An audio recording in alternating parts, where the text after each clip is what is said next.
Okay, so I think we are at the correct time for all the stragglers to kind of come in.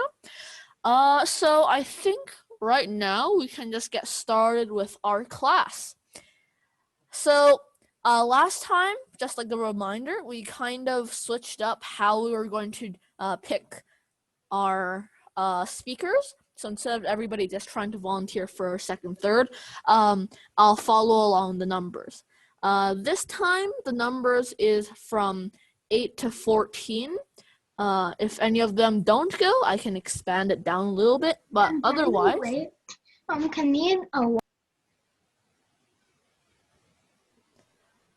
I didn't quite... Andy. Yes? What idea? Maybe you expand it upwards. If like from 8 to 12, then ask like 14 and 14. And whenever like you get the maximum, next class you do, for example, like from 17 to whatever. Yeah, that's what I'm doing. So like if, so 8 to 14, if 13 and 14 don't go, for example, then we will expand into 15 and 16. So that's basically just how we're gonna do it today.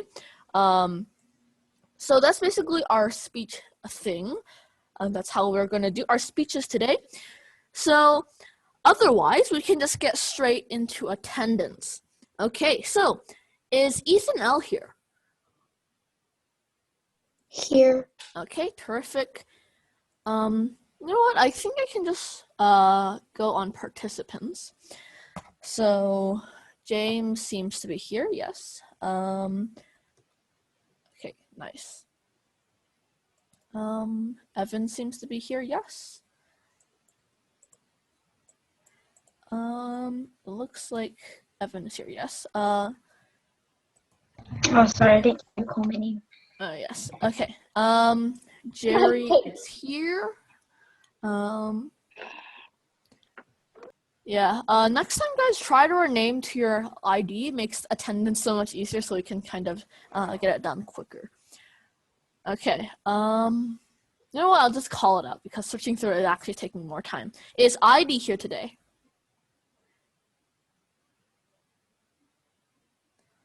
Does not look like Isaiah is here today. Is Luke here?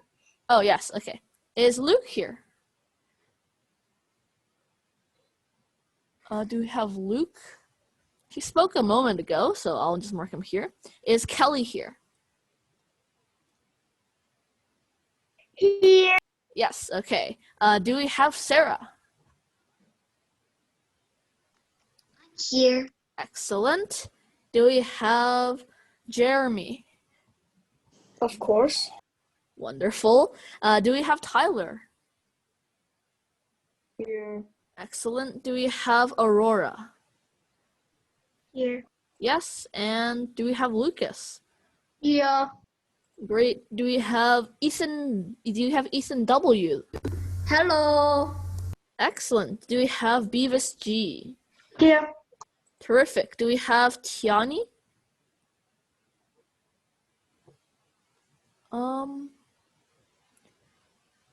Does not look like we have Tiani today. Oh, here. Yes, okay.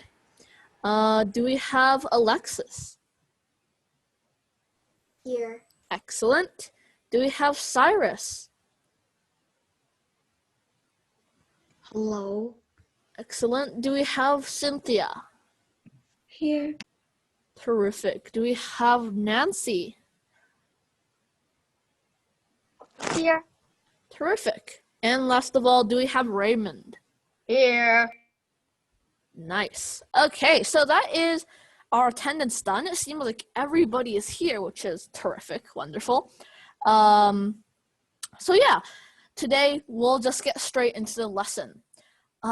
Yes, we can play a speech game if we have time. And on that note, I actually want you guys to kind of vote, because we can do two things today. I'm thinking, because it's getting close to class 10, which is our last class, I'm thinking either we can jam pack a lot of the 8-9, a lot of the lessons in 8-9 together, so there's more content in 8 and 9.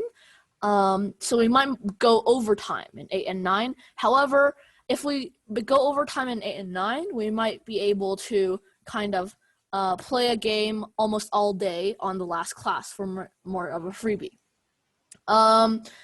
If we, the other option is for us to not be as jam-packed, and on the last day we also have a lesson, but because it's not as jam-packed on 8 and 9, we also might have some time to play a game. So that's kind of the options here. One is go overtime, probably go overtime 8 and 9, but we get to play game on 10, or we can just do 8, 9, 10, like normal classes where we have, but we have more potential for games on 8, 9, and 10. So just vote in class, either the first one or the second one. Second one. Okay, so just in the chat. I want to do like 8 and 9 jam pack, and then 10 entire day playing. Yes, so we have mixed reviews. So if you go in the chat tab, we can use, so I mean not the chat tab, but the participants tab, you will see that there is a yes button and a no button. So say yes to jam pack and no to not jam pack. Okay, so far seems more of an equal view. So I personally, I'll vote no jam pack. So it's relatively even. So the watchers can also vote if they want to. So yes, it's very even right now. It's 7 against 7 right now. Mm-hmm. So I'll just give you a bit more time to vote. I'll say. If like 8, 9, 10 are all normal classes, that's I mean like we're definitely gonna have games, or like there may not be games. So yes, voting yes means that we're jam packing 8 and 9, and 10 we get a free day all day. Andy, I have a question. Yes. So basically, like when you say overtime, how much is overtime? Is it like 1 hour, or is it just like a few minutes? It depends. It's just going to be like around 10 to 15 minutes overtime. I think it's like let me count 1, 2, 3, 4, 5, 6, 7, 8, 9. No, I think it's gonna be like 20 minutes overtime, because usually we are already overtime. Like, and it takes like 15 minutes. There's 10 right now for I think yes jam pack, and let me count the no's. 1, 2, 3, 4, 5, 6, 7, 8, 9. 9 against 10. I mean 10 against 9. So jam pack wins. Right now it's actually 9 against 9.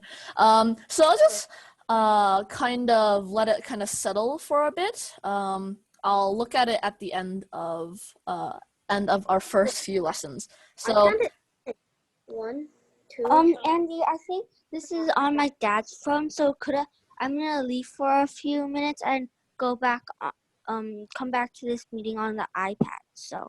okay, sure. So I'll just type in chat to please vote in participants tab.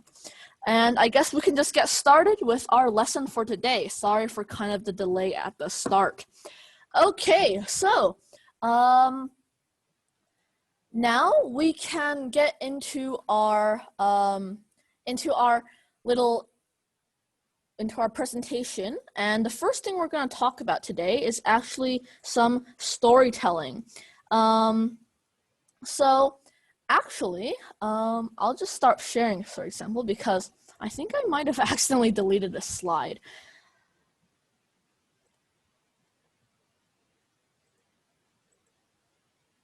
Yes, okay. I will restore this version. Andy is bad at remembering. Confirm.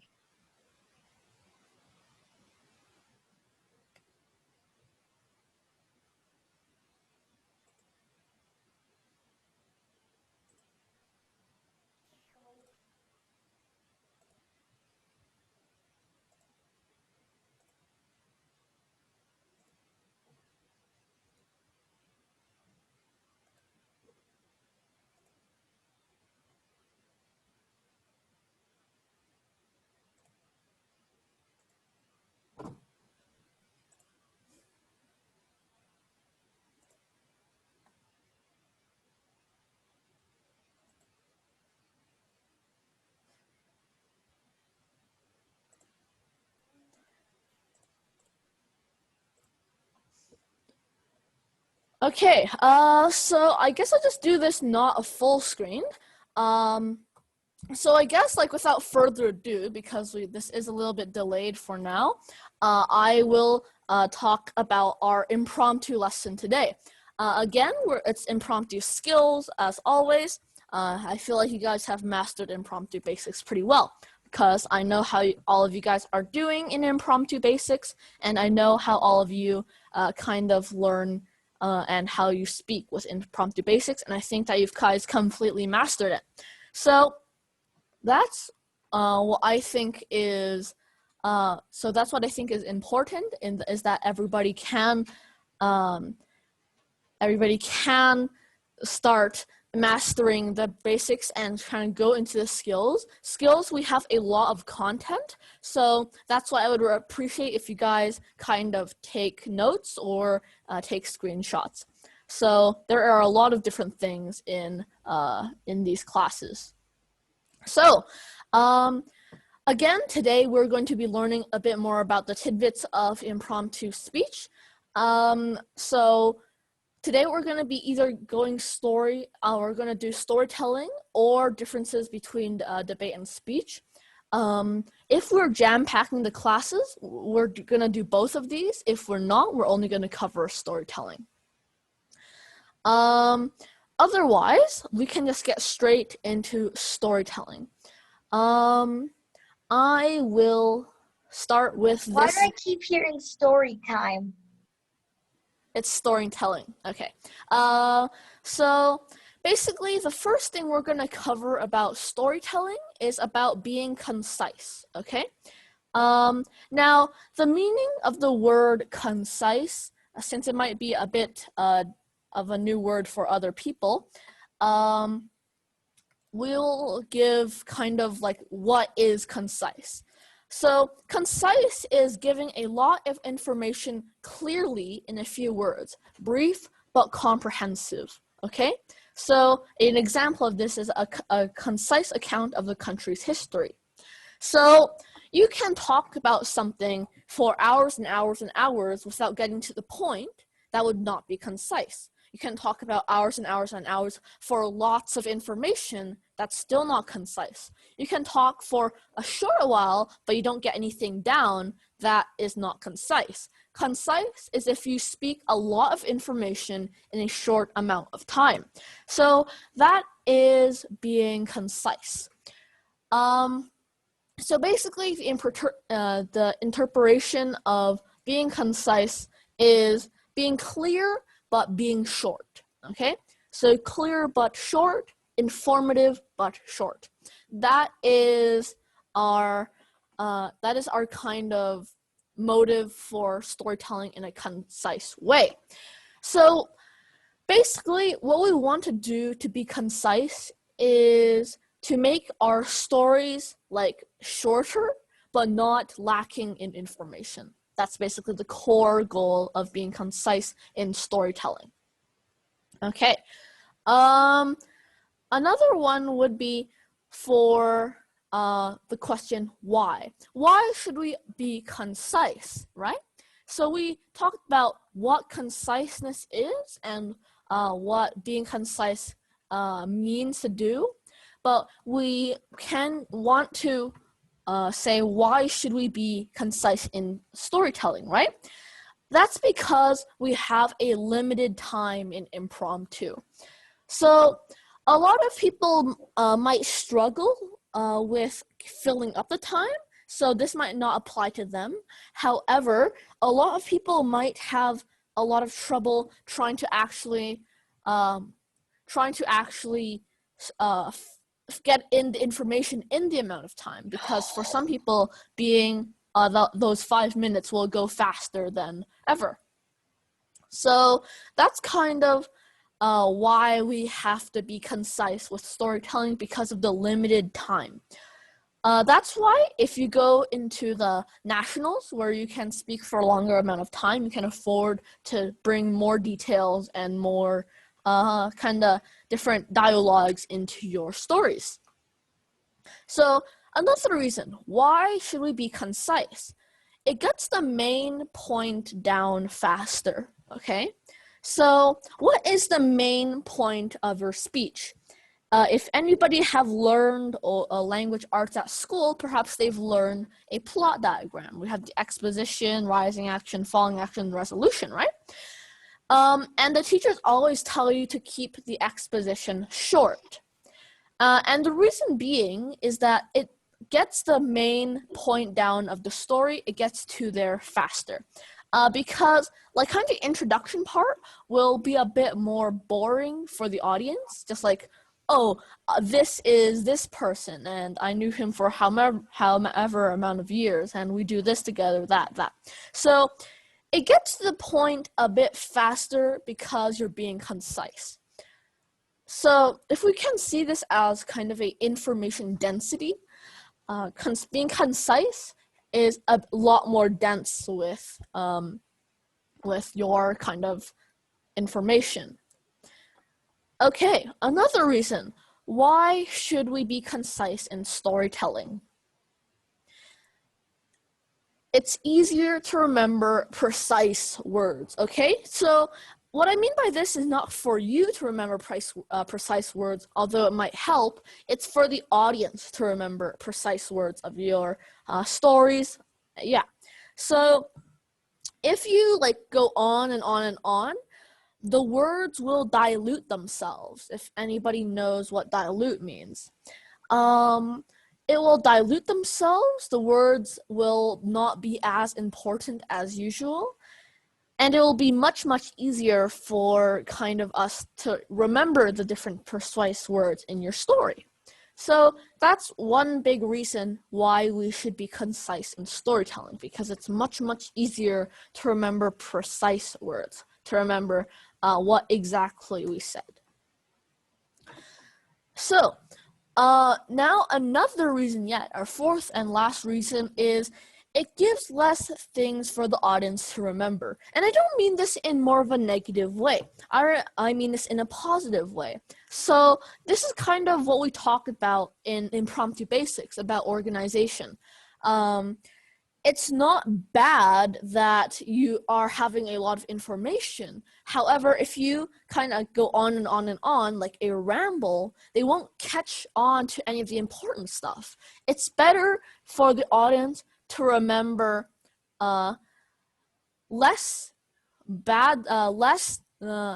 okay, so it's better for the audience to remember less information about very important stuff than it is for the audience to know a lot about like very irrelevant stuff. So that's what we want. It gives the less things for the audience to remember so that they can keep your speech in their memory, and it's a bit more memorable. So that's basically the big why in why we should be concise. Now let's get into the how. So how can we be concise in our storytelling? Well, the biggest how is to cut out the unnecessary details. And highlight the word unnecessary, because unnecessary is very important. Details need to be there, but not the unnecessary ones. When you're talking about a person in their school, you don't have to describe like the precise texture of the walls of the school. Those are unnecessary details. And kind of identifying what's necessary and what's not necessary is a skill that you will grow with time. So, cutting out unnecessary details is one of the biggest things in how to being concise. But one of the biggest points is, I'll repeat it, is to not cut out the important details. And what we count as important may not be what you actually think. What we think we have details are perhaps dialogue or personalities. Those aren't unnecessary details. Personality traits and even a little bit of dialogue is quite necessary if you want to do well, if you want to inspire with your speeches. The unnecessary details can be perhaps the exact time it was or the exact location. All you have to do is kind of give the main point, and that's basically it. And what we want to do is not only get our main point out there, but we also want the main point along with some imagery. So the personalities of characters give us some imagery. The dialogue between characters will also give us some imagery. So that's how we can cut out unnecessary details. The second reason is to ask yourself what the core message is. What is the core message of your story, right? So a lot of people will actually miss this and they'll just ramble on and on and on about their story without getting to the actual point. So you want to tell yourself, you want to ask yourself, might want to write it down on your notes, what is the core message?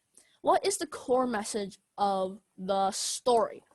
And just like I said, once you identify what that core message is, send it out, and along with it, send out some things to kind of help with imagery.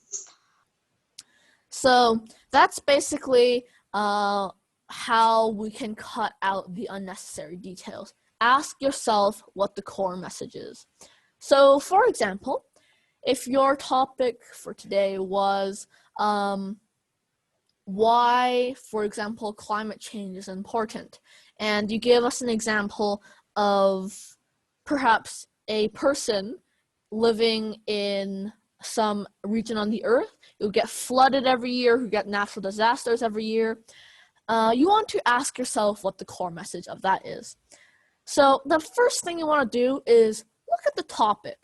The topic is why climate change is important, and you want to note that the core message should be related to it.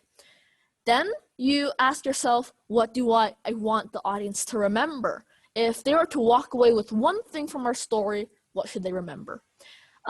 They should remember a person getting ravaged by natural disasters because of climate change.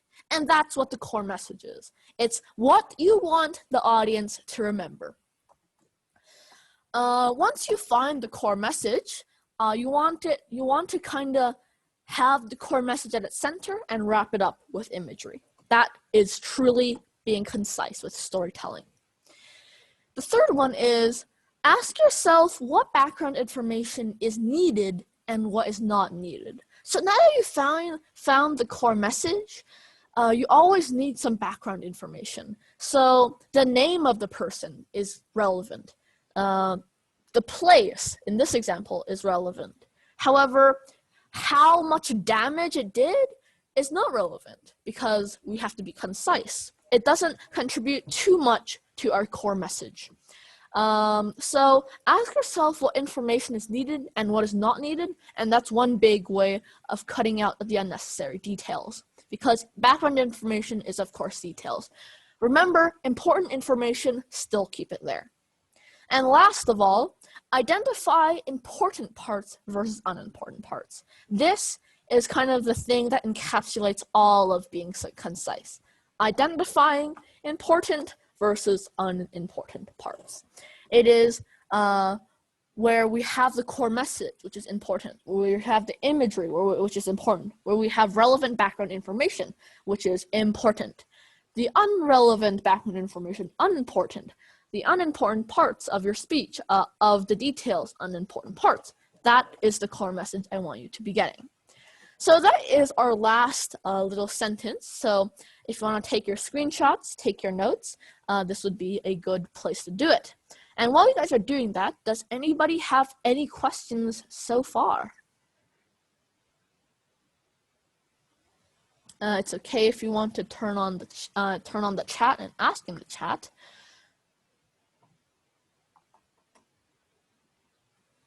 Okay, does not seem like we have any questions so far. I will actually kind of give you guys a question, but it's more of a prompt, right? So say that we have a topic of poverty, okay? And we have a story about a person, how a person valued who he has, what he has, even though he is poor. Now, I want you guys to type out the most concise and the most concise story you can think of for that person. A person who has not a lot of money, but he values what he has and he is happy. So type that out in the chat just for now. And if you can also take screenshots.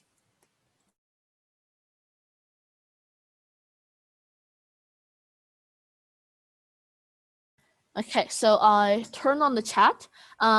Okay, I'll actually type the prompt in the chat. Okay, type a story, a very concise story. Nice story about a poor man who recognized what he had, but was still and was therefore happy.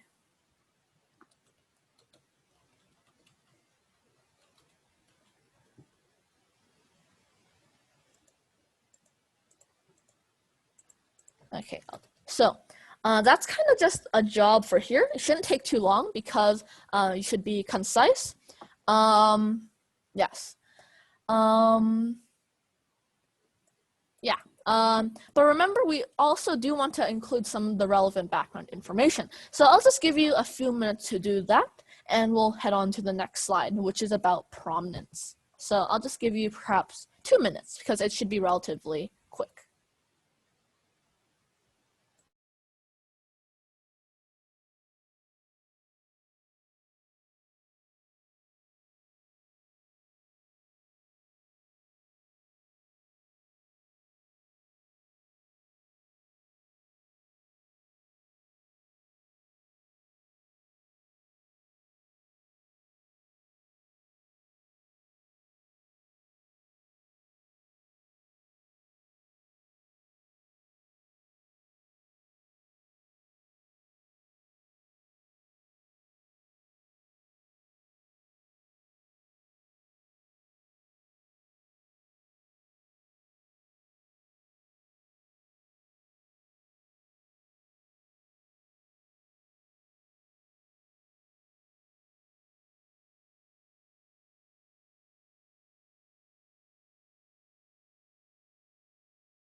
Is anyone talking?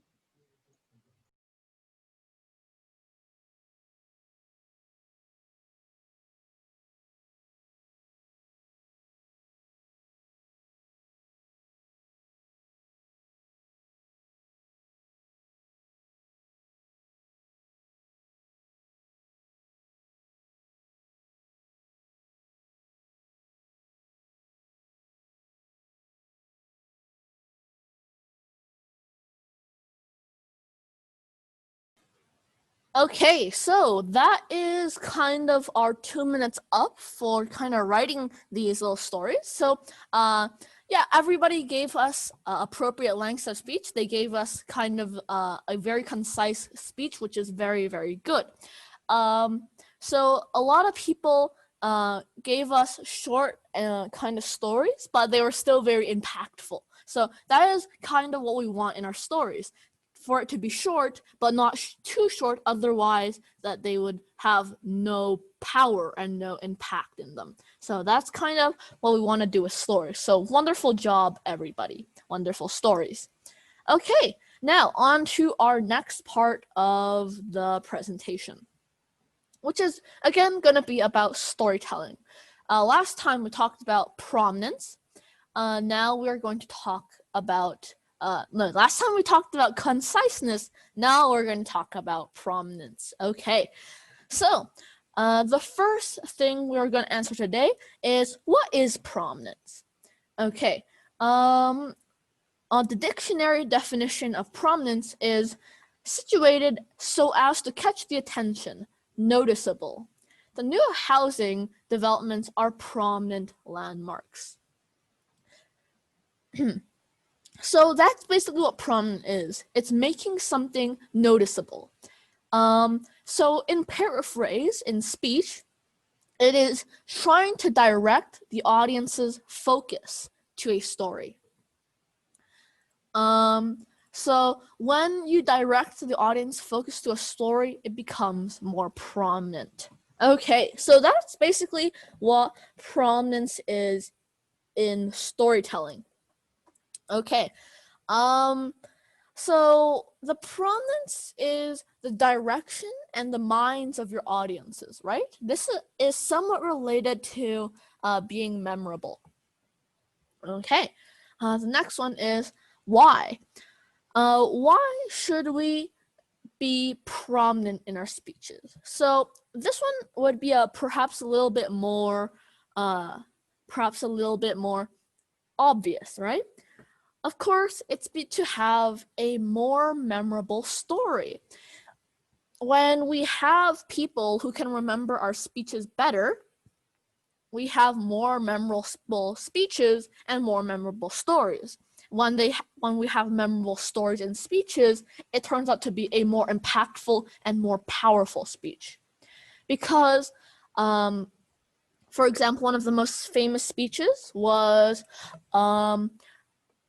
Martin Luther King, I Have a Dream speech, right? The title was I Have a Dream because he said I have a dream that, I have a dream that, right?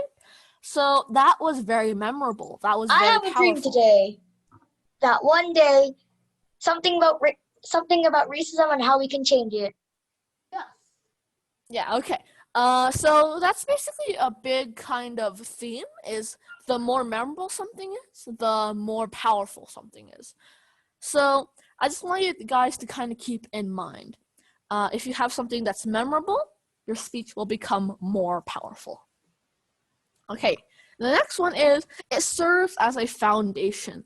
So what do I mean by a prominent story serves as a foundation?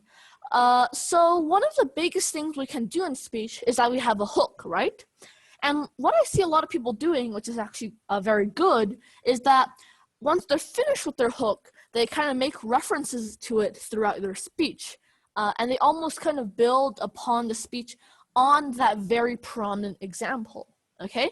And when we make something prominent, it's by building something on top of them and using it as a foundation. So that is another reason why we can kind of use prominent storytelling and why we should use it. Okay, the next reason why is that references make it seem more important. The more prominent it is, it seems more important. Of course, that might seem obvious at first, right? Of course, if something's more prominent, it's definitely going to be more important in the eyes of the audience. But a lot of people kind of fail to grasp this and kind of make their story not as prominent as they want, and they end up either not filling up the time or they just use cold hard logic, which isn't as good. Okay, so that is basically what prominence is. Now, how do we do prominence? That is the next question. How can we do prominence? How can we make a story a bit more prominent, right? The biggest thing about being prominent is to refer to it multiple times. So this is like referencing stuff, right? And just the example I just gave right now, when we kind of use it as a hook and refer to it much more times, we can see that it's becoming more prominent, right? We say stuff in the middle of our speech where we said a story at the start of our speech. That makes it seem prominent. Another big thing on how to make a story very prominent is make the core related, okay? And what do I mean by this? What do I mean by make the core related? On the concise slide, I kind of told you guys that you have to identify a kind of main thing, a main core, right? So you have to relate the core to either impact, you have to either relate the core to ethos, pathos, or something like that. So you have to make the core related to those. And another one you have to make the core related to is it has to, of course, relate to the topic. So that is another way to make a story quite prominent. Okay, a third kind of way to make it prominent is not to dilute it. So this is kind of where you might think that conciseness and prominence are complete opposites, and I'm just contradicting myself. Well, they are actually quite similar, and they're kind of building each other up. Conciseness is not to be too lengthy with the story. Prominence is referencing the story in other parts of your speech. So yeah, again, don't dilute the story. Just everything I said in conciseness also helps it to be a bit more prominent because you're making it a bit more memorable.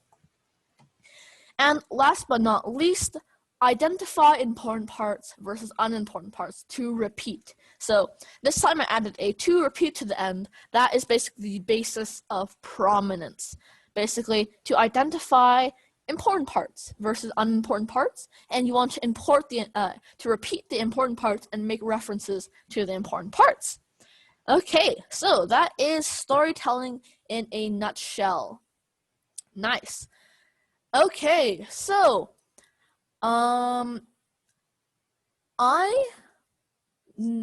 this is the last part of storytelling. If you guys have any questions, feel free to unmute your mics or say something in the chat, in private chat.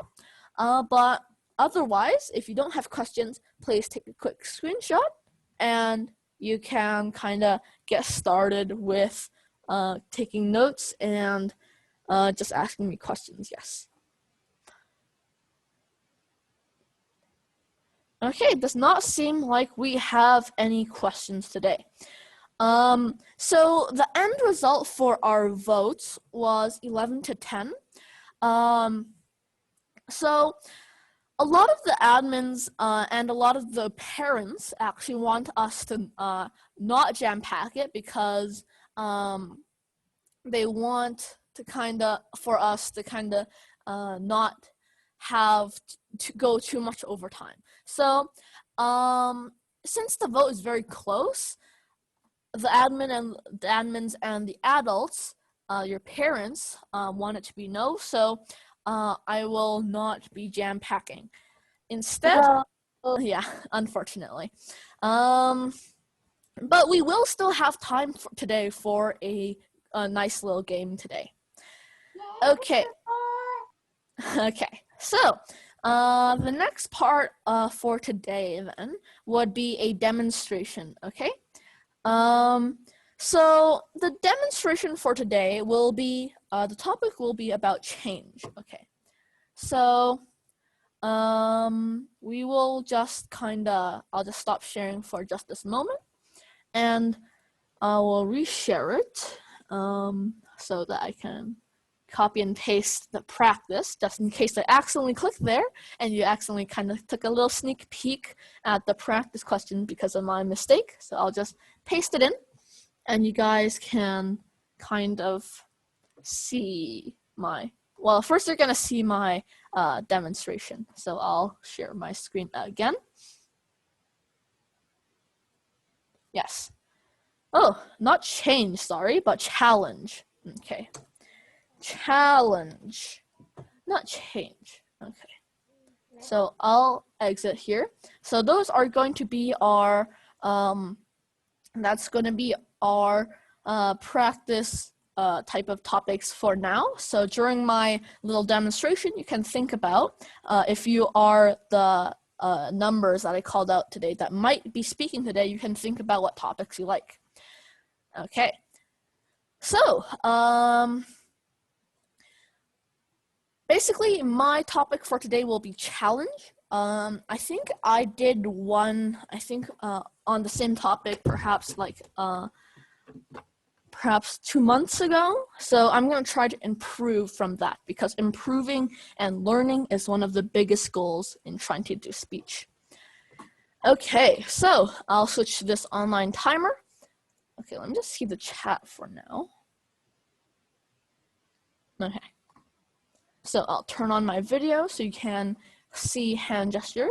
I'll also make it widescreen so you guys can see hand gestures and all that. Andy, Yes? Which number did are you going today? did you piece like the things into that, like the questions or like the topic? The topics. Okay, sure. Which numbers are going today?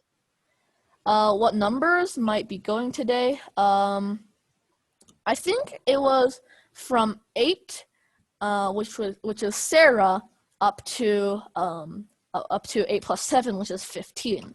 8 to 15. So yeah, just think about that. Can you print some quotes? Okay, today we're not gonna actually, I thought that you guys didn't actually like quotes, so I kind of refrained from doing quotes this time. So next time I'll kind of put some mix of quotes into the topics. Andy, Yes? I'm going this time, and like almost every time I do a quote. So Okay, next time we can, so of course, we always do want to kind of practice different types of topics, right? One-word topics are important, controversial topics are also important. So we have to be well-rounded in impromptu, because we don't know what topics we're gonna have. Alexis, you have your hands up? Yeah.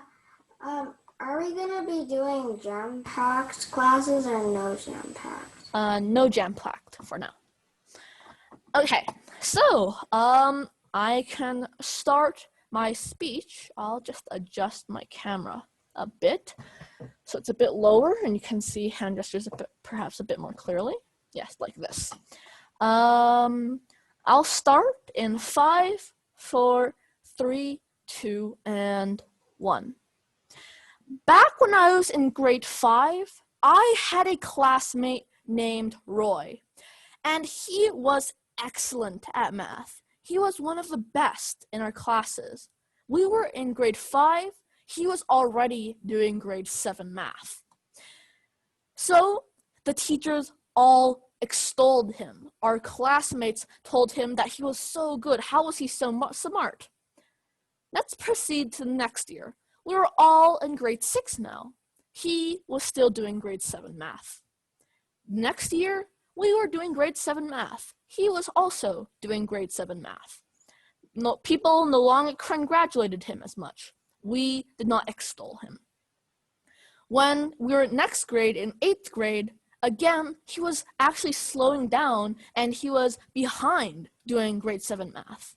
And to this day, in grade 9, he's still struggling because he's still on the level of grade 7. Ladies and gentlemen, he had the initial talent. He was going beyond at first. What made him static? What made him not improve? Good evening, ladies and gentlemen. My name is Andy, and today my topic is challenges.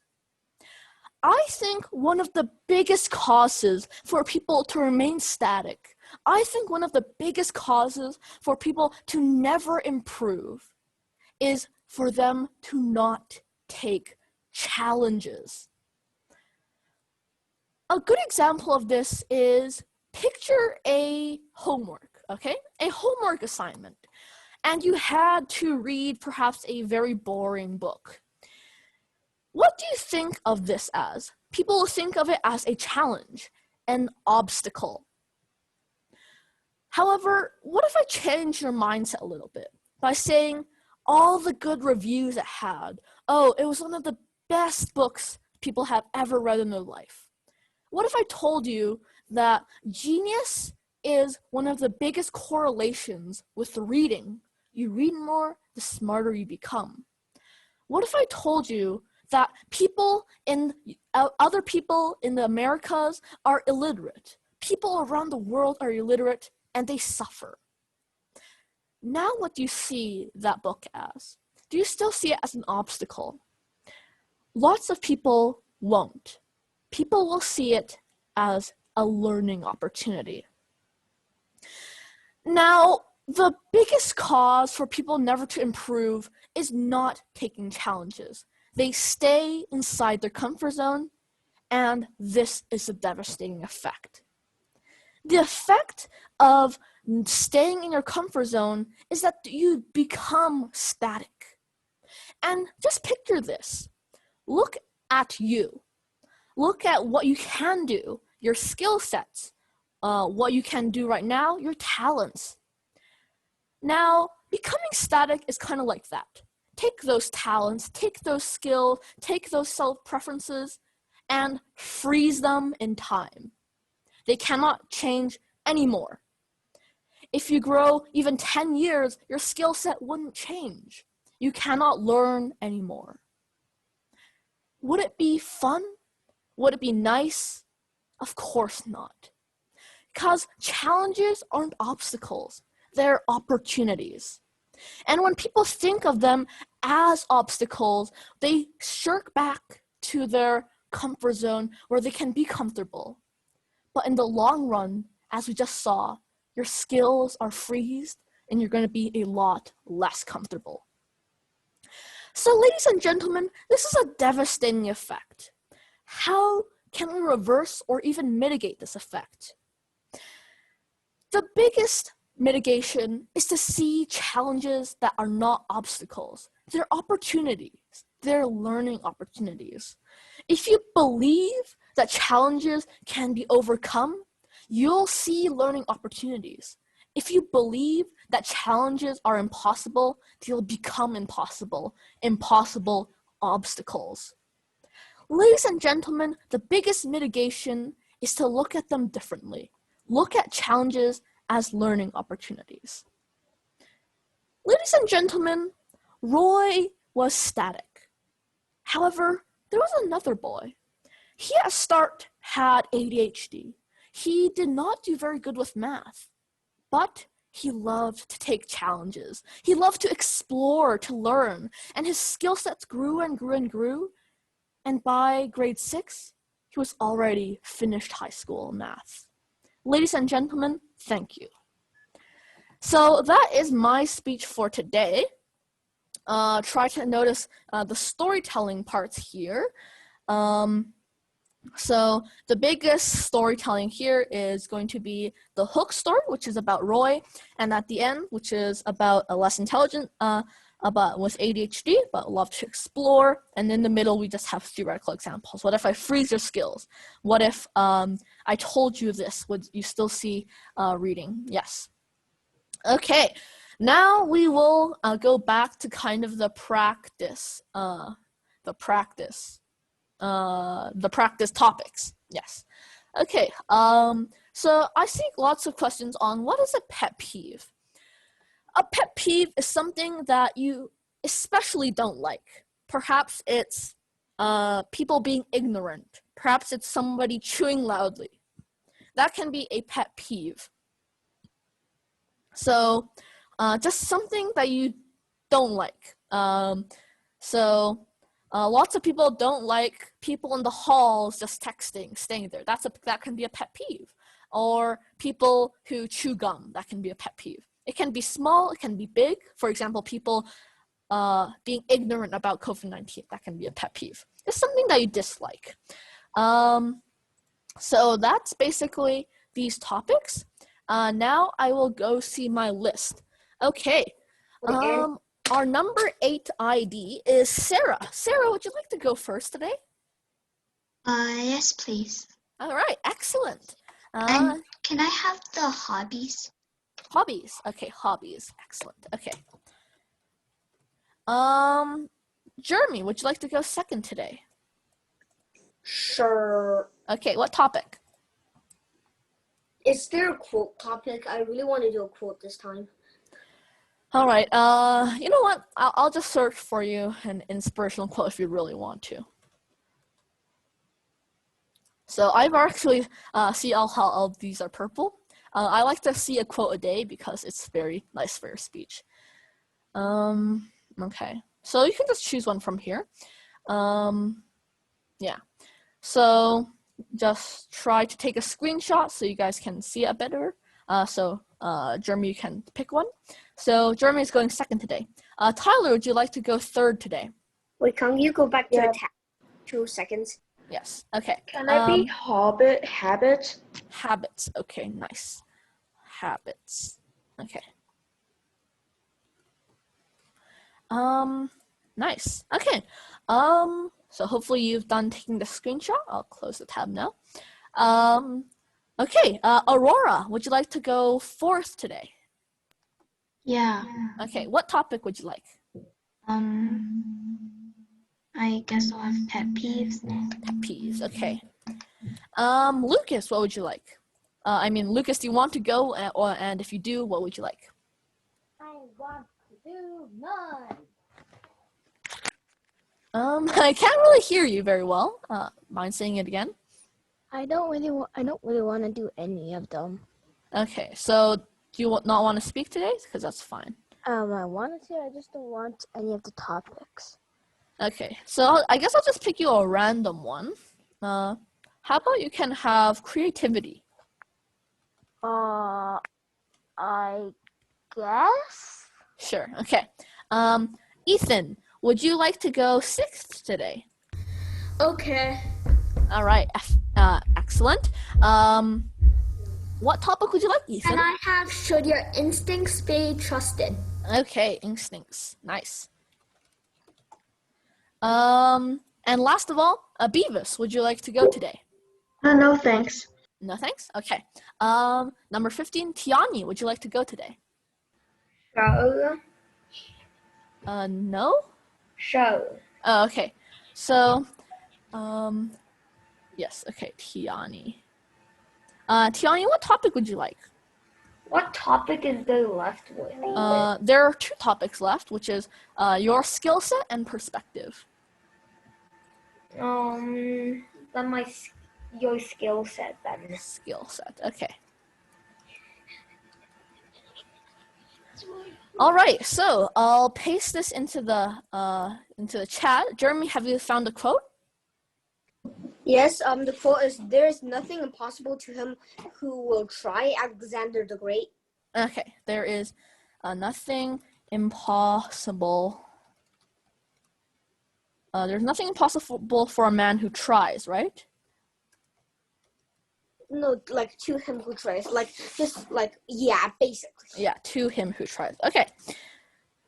Okay, I will paste this in chat.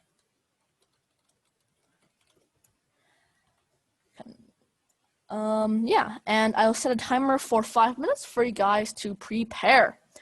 All right. I'll paste it in chat. And everybody else, you can treat this 5 minutes as more of a break period.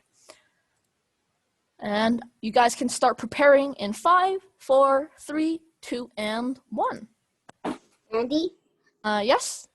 thank you so much. Okay, you're welcome.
All right, so that is time up for your guys' preparation.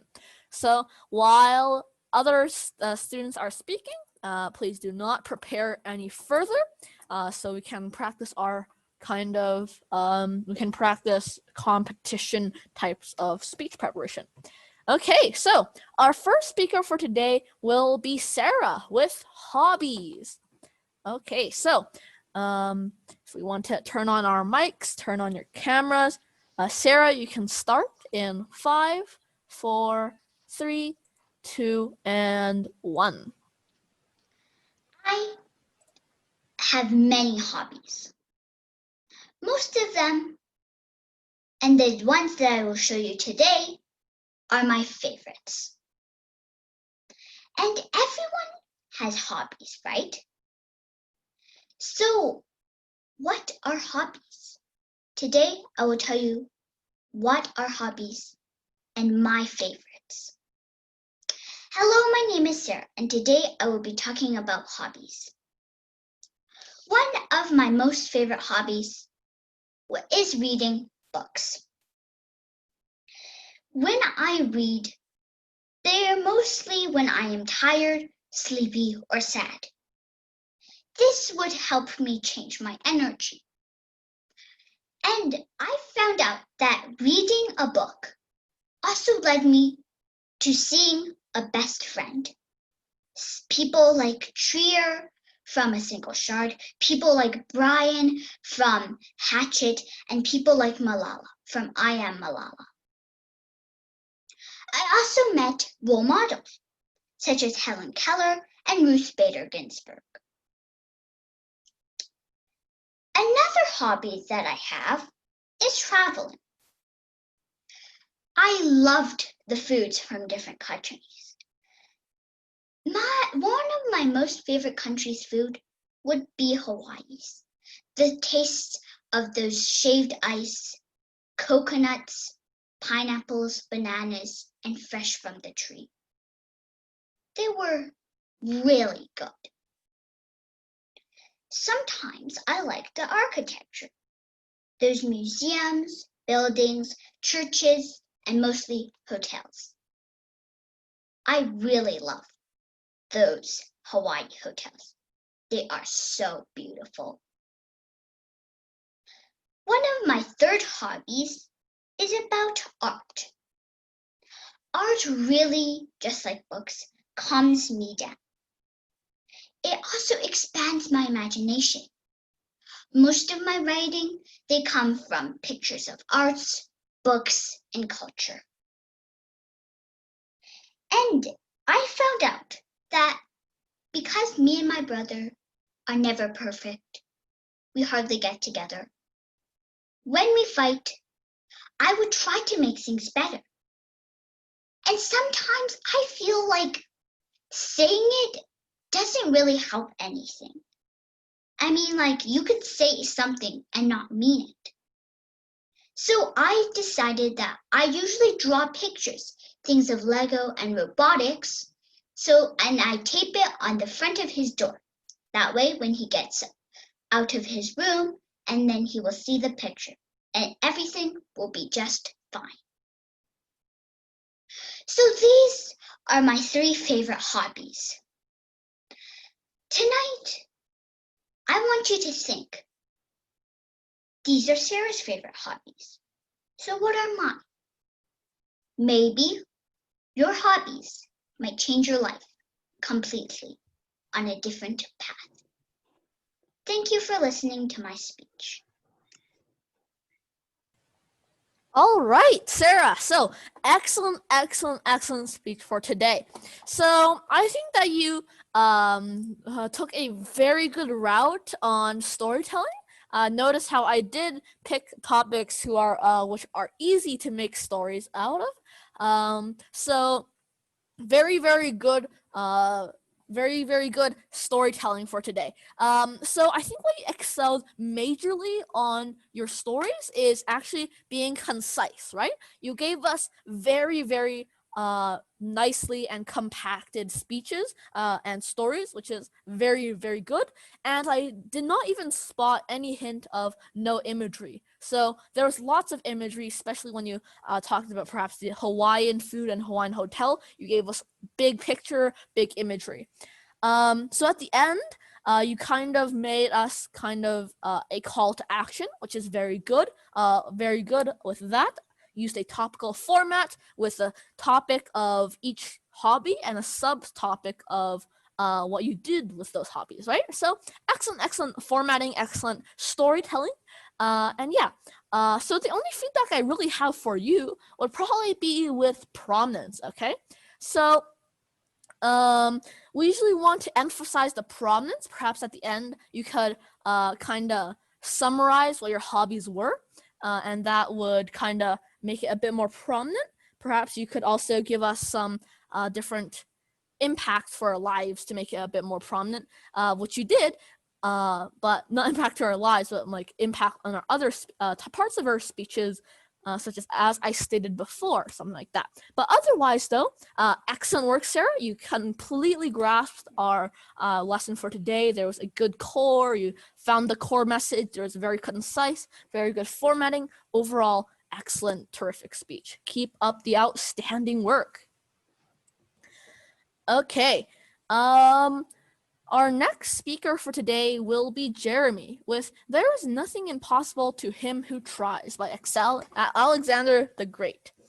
Okay, so Jeremy, if you'd like to turn on your camera and turn on the mic, you can start in 6, 5, 4, 3, 2, and 1. Once, when I was about 8, I broke something I broke the shower curtain rail. At first, I thought it was impossible to actually fix it. But then I realized that if I don't try, it would be impossible. And if I actually tried, then it will be possible. So I just thought about that and got some of my dad's super glue out and got some other things and tried. And in about an hour, I fixed it. And then that taught me an important lesson, which is if you don't try, then something will be impossible. But if you don't try, then nothing will be impossible. You can do anything. Hello, everyone. My name is Jeremy, and today my topic will be there's nothing impossible to the people who will try. Well, basically, like Alexander the Great.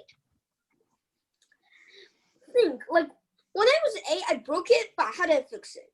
I tried, didn't I? If I don't try, do you think I would have fixed it? Magically put it back together? Answer will probably be no. So if you don't try anything, how do you think the President of the United States or Canada got in it if they didn't try? Did they just randomly get elected? How do you think someone will be like the best in speech class, will be the best in like your school or your class if they didn't try hard enough? Think about it. Is it technically possible to actually do it without trying? No. So if you try, everything will be possible. But there's a problem.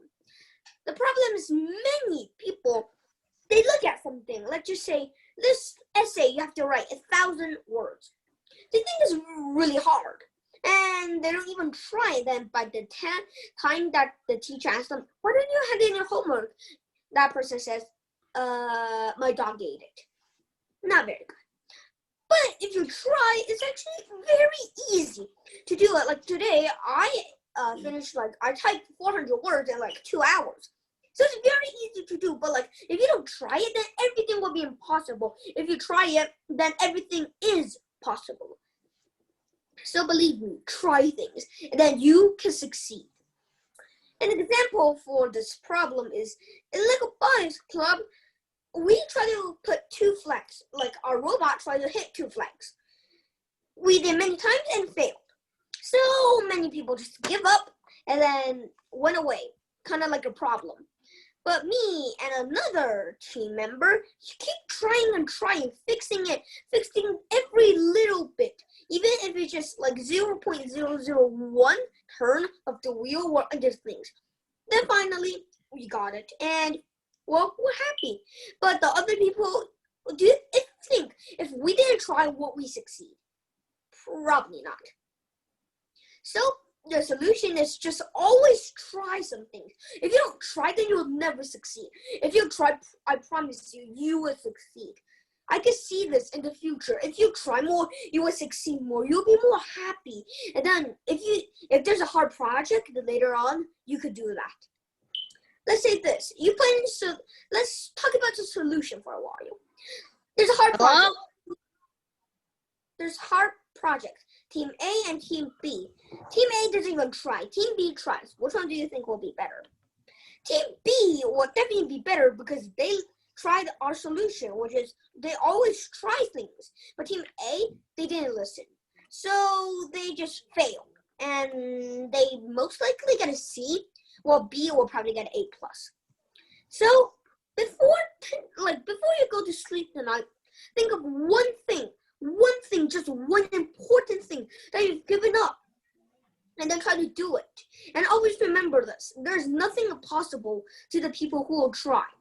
And just keep remembering this. And I believe that if you just keep trying on that project, which is that thing, you will eventually succeed. And well, you'll be happy.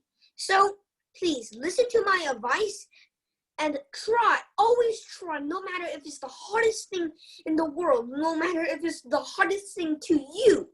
Always try. And I believe that you and other people will succeed more. So tonight, think about this. And I believe that there's nothing impossible to the people who will try. Nothing will be impossible. Thank you.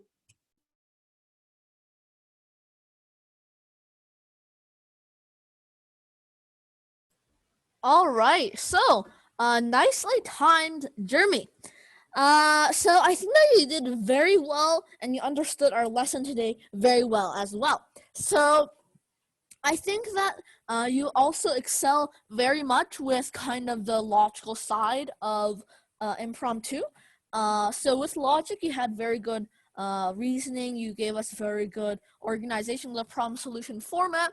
Kairos was there. Yes, so you understood all of the previous impromptu skills and impromptu basics. So excellent work there.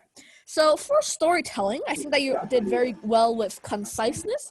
You gave us lots of different types of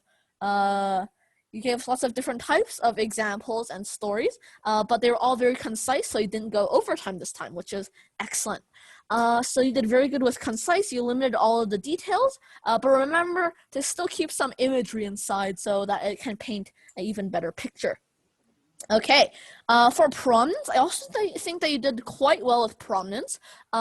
You identified core and kind of surrounded it with logic. Next time, we can use the logic as kind of an outer shell, but remember to also kind of fill up with a bit of imagery. So that's kind of just the main advice, just to use a bit more imagery inside the stories, but otherwise your conciseness is excellent, your prominence is outstanding, and overall, terrific work. Okay, so our next speaker for today is going to be Tyler with habits.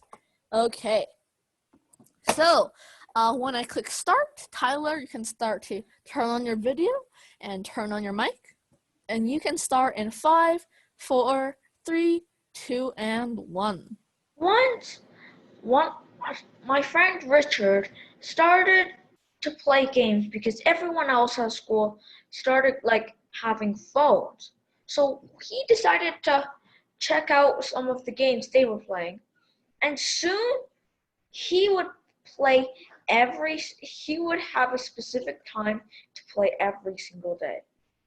Have you ever had a habit before? Let's look into it. Hello, ladies and gentlemen. Today, my topic is habits, and my name is Tyler, and today I will be talking about habits. Habits are basically what you do and you can't stop. For example, like, I'm like a heavy snacker, and it's like a habit. I cannot stop eating snacks sometimes. But there are certain ways to break a habit. Because say, if you have the habit of smashing a rock through a window for some reason, then all you have to do is just protect the windows or something. Those are mental ways to protect your habits from hurting people, but habits can still get in your way some days. Because like if you have a habit and it's not helping you, if it's one of those negative habits, because like some habits are good, like you end up cleaning every day, but some habits are also bad, because if you think throwing pillows around the room every single second is a good habit, then I don't know what's counted as a bad habit. So if you end up having a habit, try and just make the urge stop and don't do it by like just restraining yourself until you finally finish your habit. Thank you.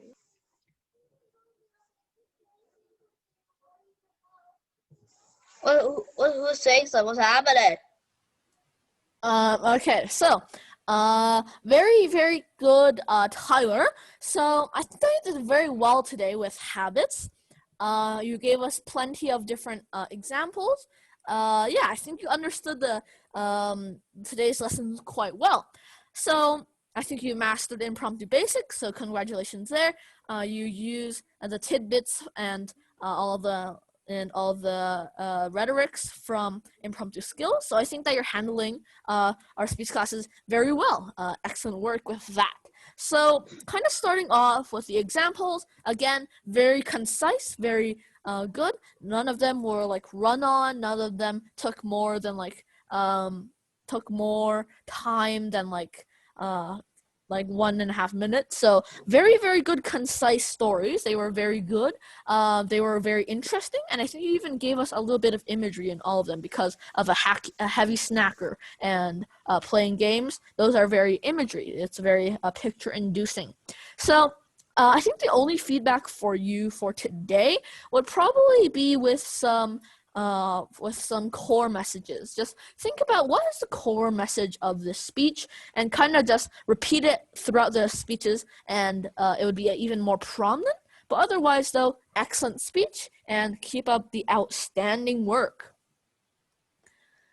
All right, so our next speaker for today will be Aurora with pet peeves. Okay, so Aurora, you can start in 5, 4, 3, 2, and 1.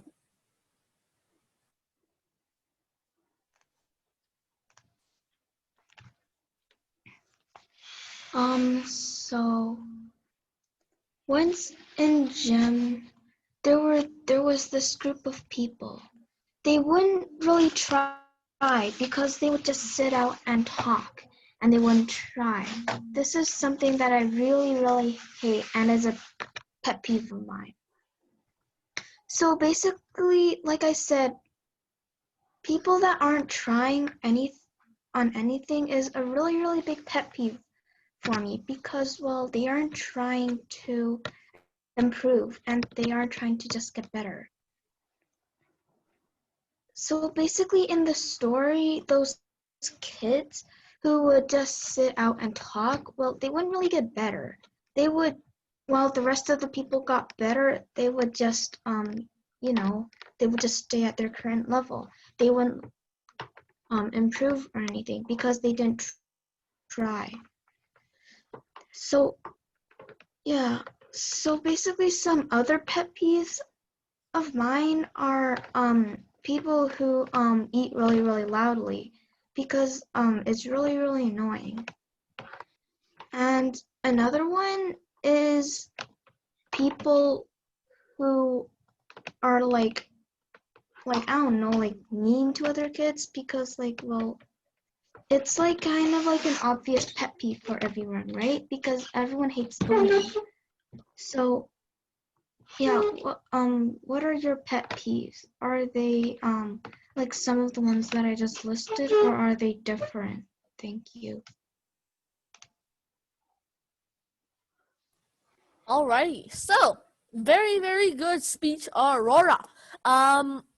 So I think you mastered impromptu basics, as everyone has here. I really like that you used quite a lot of the rhetorics today, so excellent work. You did especially well with logic and organization. So I think that you've greatly improved on organization. You gave us the topical list of 3 topics of 3 different pet peeves, right? So excellent work on there.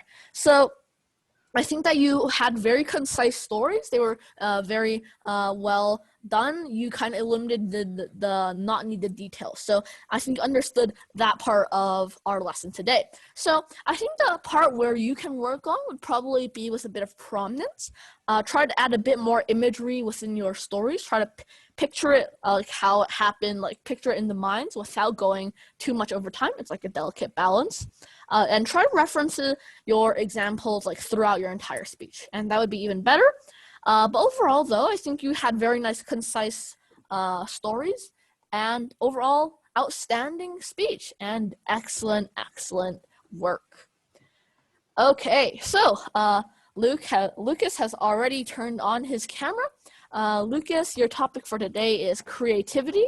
Lucas can start in 5, 4, 3, 2, and 1. Once there lived a child called Light. Light loved making things that haven't been invented yet. Like, for example, once he tried to make a robot but failed. He realized why, because he made the head too big. While on the other hand, there lives a person called Boop. Boop was lazy.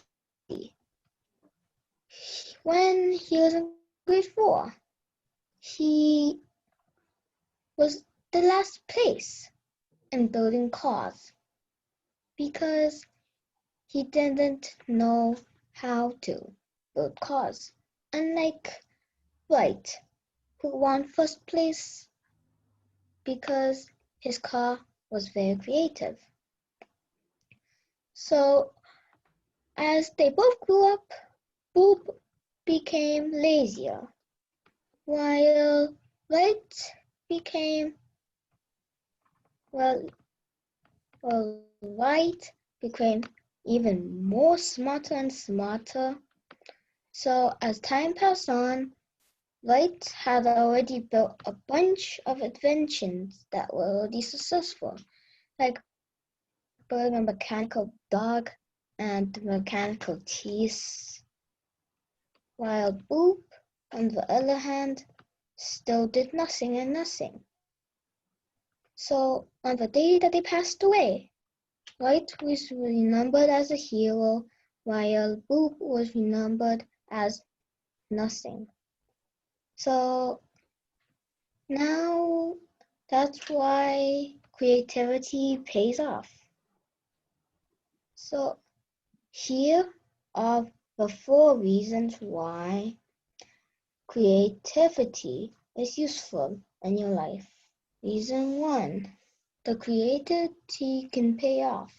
So if there's a mechanical car contest and you're super creative, you can change the tires from plastic cans into metal cans.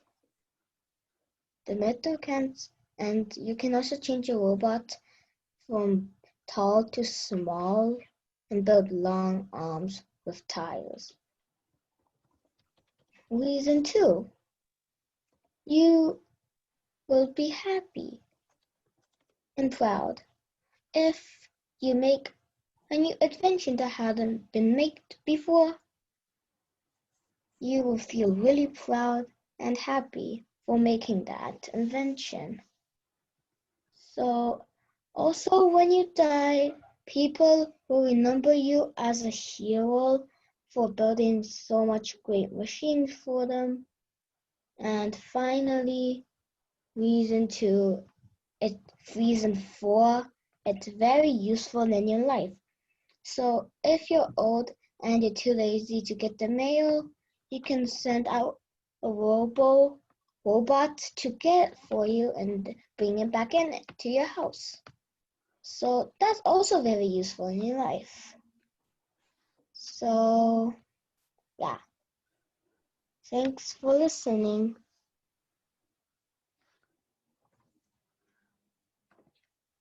All right, so Lucas, I think you've shown great improvement throughout these weeks and throughout these classes. So very big improvement and terrific speech, Lucas. So mainly about stories, I think you did very well with the prominence of stories. You referenced them. You referenced the story again and again. You provided a lot of different details and different imagery, which is very good. I think you did very well the prominent side of things. So I think that the main kind of thing you can work on for your speech, Lucas, would probably be for a bit of conciseness, right? So when we're concise, I noticed that your speech almost took up half of your time.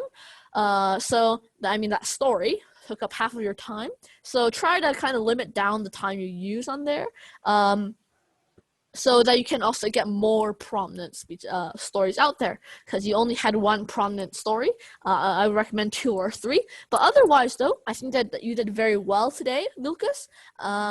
You've shown great improvement, and overall terrific speech, and keep up the excellent work. By the way, I know I forgot to introduce myself. Yeah, that's fine, because some judges won't even notice. Okay, so our second last speaker for today is Ethan W. with instincts. Can we trust our instincts? Okay, so Ethan, you can turn on your camera and you can start in 5, 4, 3, 2, and 1. I once had a friend. He trusted every first thought that came to his head. When he thought that this person said something that wasn't really bright or smart, he would just say out the first thought he had. He would say out his first instinct. Why is this thought so bad? Why is he not doing this correctly? And instead, he didn't think, I don't think I should say this. I don't think this is good. But he never did that. He kept on saying what just came to his mind first.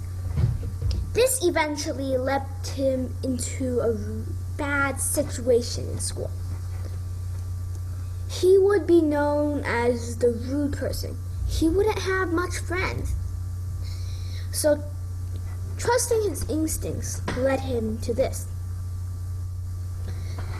Good day, everyone. My name is Ethan, and today I will be talking about, can you trust your instincts?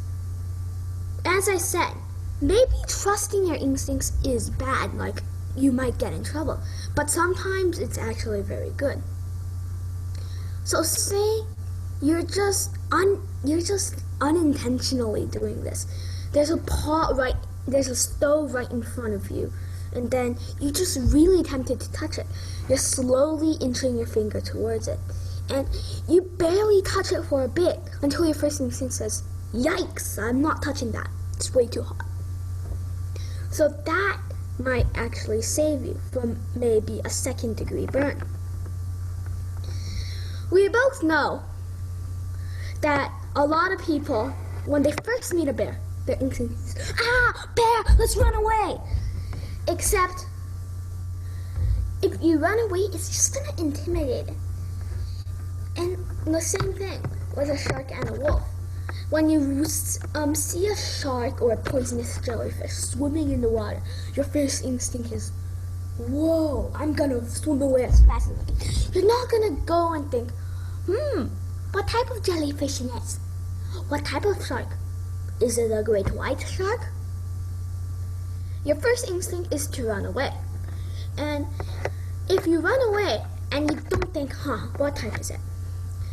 You might actually survive. If you think what type it is, it's gonna get to you before you can think 5 words. And my mom once told me of this person she had as a classmate when she was younger. He didn't. He was probably one of the dumbest people in his class. He wasn't very smart. He was just not the brightest one. Except when a test came along, and he already studied his hardest. But he just wasn't good at it. So his first instinct when he looked at the test was, oh no, I can't do this. How am I gonna tell my parents? And then he thought, what happens if I actually try? If I don't try, I'll never get good marks. So he didn't trust his instincts and he thought on. Why? And then he aced the test because he already studied his hardest and because he didn't just shove the test away, he actually tried. He did this to a few other tests, and then he became from one of the dumbest to pretty smart because he never slammed down pencil and paper and say, nuh-uh. So imagine you were in a box and then you just had a spoon and a bucket of water to survive for a week. You thought, how can I escape this box? And then, if you actually didn't think, well, nope, I'm just gonna give up. I'm gonna stop imagining. But if you actually think of it, you're gonna say, ooh, can I escape? Thank you.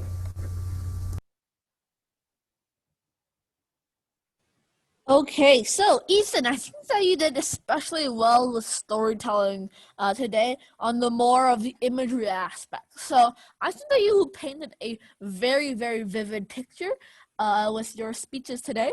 All different types of imagery, figurative language with very good presentation skills. Excellent work on the imagery part of storytelling. The other thing they did very well with is because you had a lot of imagery, it was very prominent inside your speech, so it was quite memorable. Especially with the one with the person who did not try on the test, and the person who your friend who also always followed his first instinct and was remembered as the guy who was rude and disrespectful. So I think you painted a very good image, and therefore your speeches, your stories are very prominent. Overall, I think that you did very well with this prominence of the story. So next time, just remember to be perhaps a bit more precise. Concise. You don't have to give us that many details. You can give us all of the imagery parts, like the figurative language and the painting the picture. However, all the other background information and perhaps all the other details that you don't need can be kind of stripped away. But otherwise, though, I think that you did excellent with the story today. And yeah, outstanding speech. Keep up the wonderful work. Okay, our last speaker for today will be Beavis. No, not Beavis, sorry. Will be Tiani with skill set. Okay, Tiani, you can turn on your video, and you can start in 5, 4, 3, 2, and 1. Why is a skill set important? Hello, ladies and gentlemen. My name is Tian Yi, and today I will be talking about skill set. My 3 points are: what is a skill set? Why is a skill set so important? And what should we do with our weaknesses and our strengths? So, what is a skill set? A skill set is your skills, your strength, stuff that you are good at, stuff that you like doing and are good at it. Skill sets basically are like your body. They keep you from being original and being a little bit special. My second point is, why is a skill point so important? A skill set is important is because it's like I said before, it's your body. It's the thing that makes you special. It's the thing that really makes you important in class or at work. My third topic is, what should we do with our weaknesses and our strengths? For our weaknesses, we should try to improve on them. We should try to add them on our skill set. For my weaknesses would probably be social studies and English. So I should probably try and improve on those. For the strengths, we should probably keep it that way. We should work hard to continue putting it on our skill sets. Thank you.